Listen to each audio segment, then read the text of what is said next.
So Leah Remini joined the table earlier, and she did not hold back about her break with the Church of Scientology. Take a look.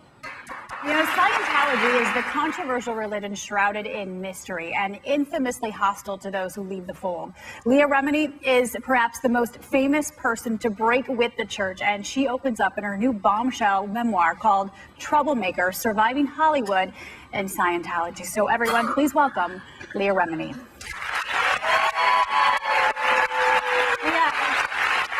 So first and foremost, you were a member of the Church of Scientology, involved for the better part of 3 decades. It was all you had ever known. You decided to leave the church in 2013. What was behind your decision?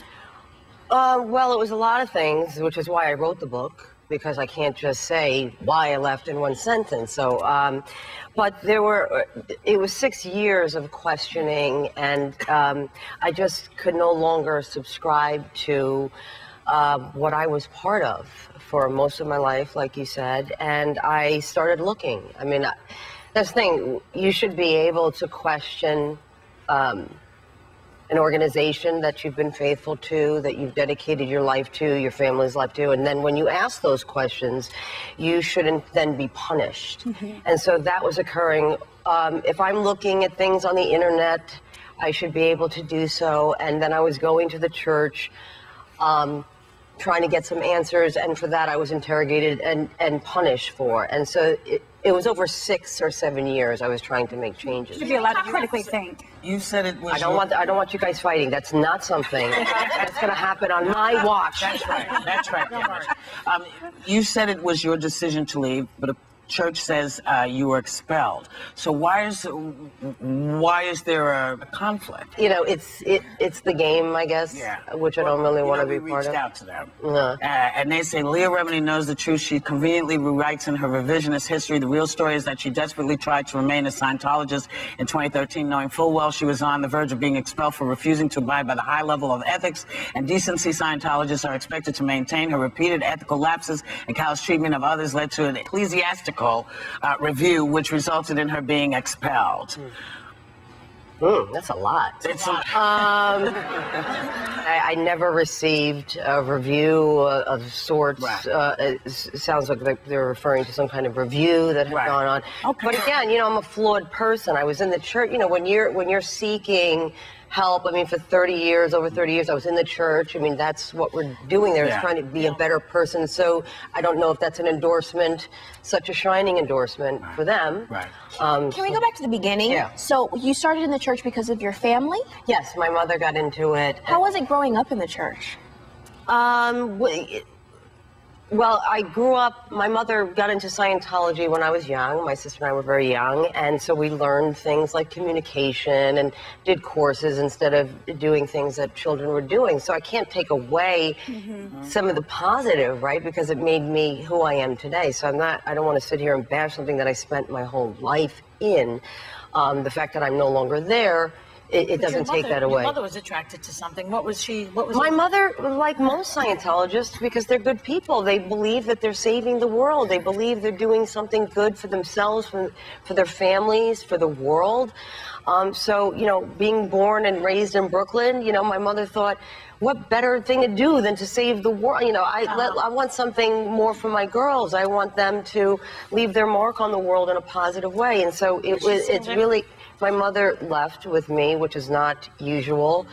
Usually when somebody leaves the church and speaks out publicly against the church, in most cases that I've read about and heard about, and people have approached me, many people, that their families have been destroyed, because that is the policy of the church, is that you disconnect from anyone who's publicly critical. Now, in your 2020 interview last Friday, you said that being critical of Tom Cruise, one of the most famous Scientologists really, is being critical of the religion itself. Explain what you mean by that. I mean... Well, you have regular parishioners. I mean, if I wrote Joy up because she was late or whatever, wrote her knowledge report because there's internal reports.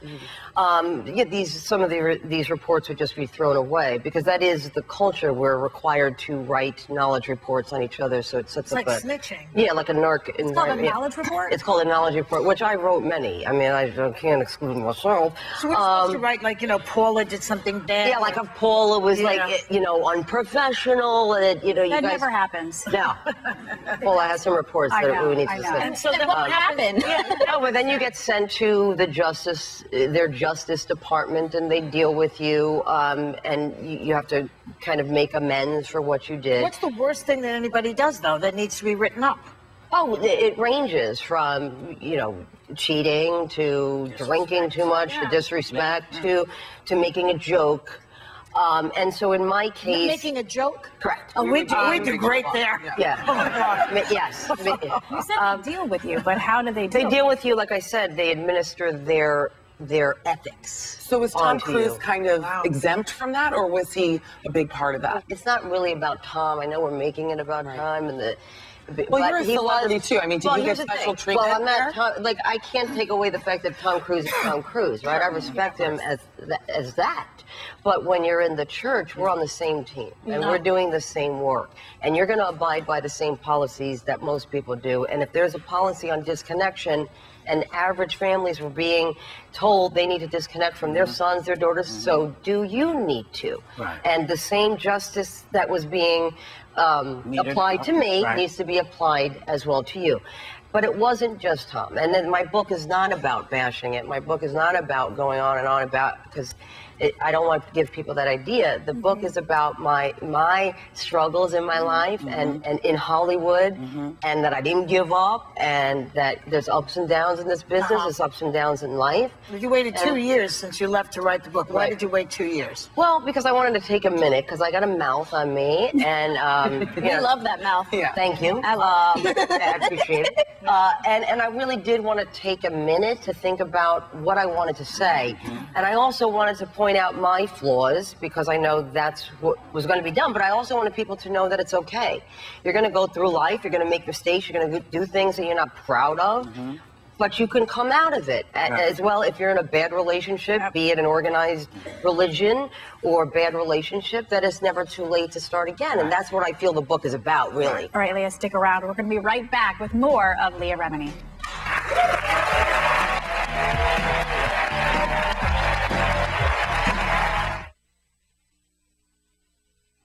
We're back with more of our interview with Leah Remini. Take a look. You told a lot of your personal story in your book. Well, you yeah. really spilled. Is this ready? I'm going to read what you wrote, because you said It's amazing. you admitted that you are, quote, selfish and self-centered. You have physically threatened people. True.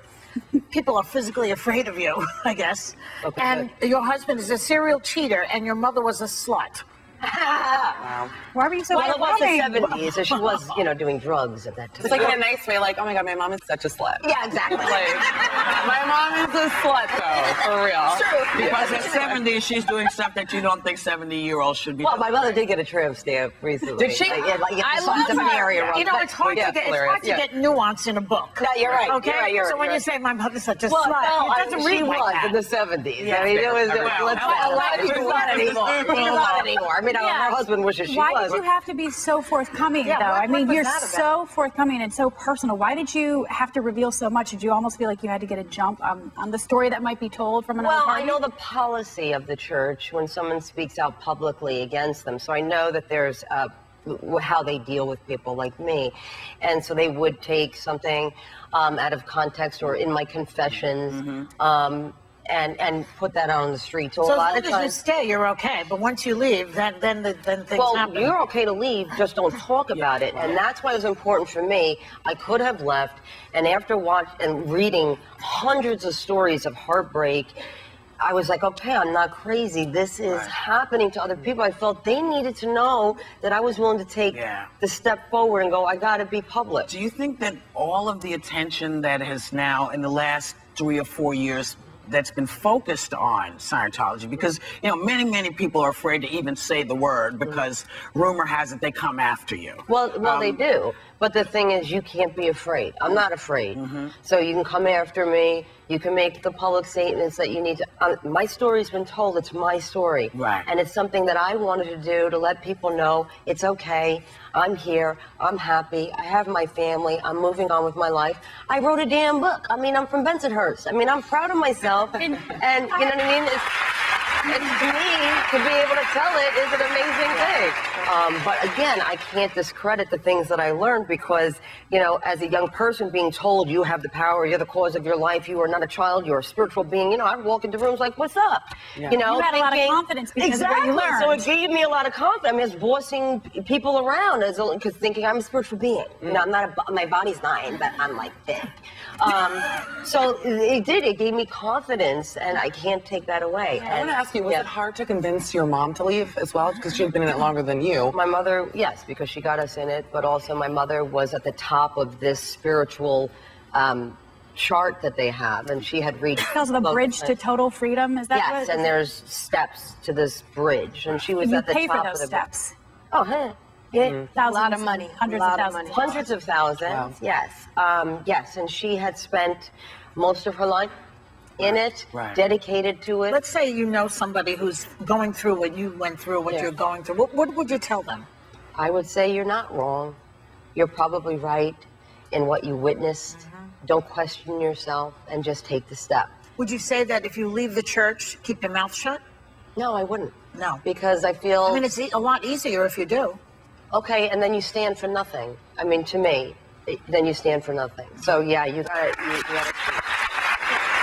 So you left the church in 2013. Where are you on your own faith journey? Did you return to your Catholic roots? Well, yeah, my husband and I just got our daughter baptized, and we're returning to our faith. You mentioned your daughter. So was she a member of the church?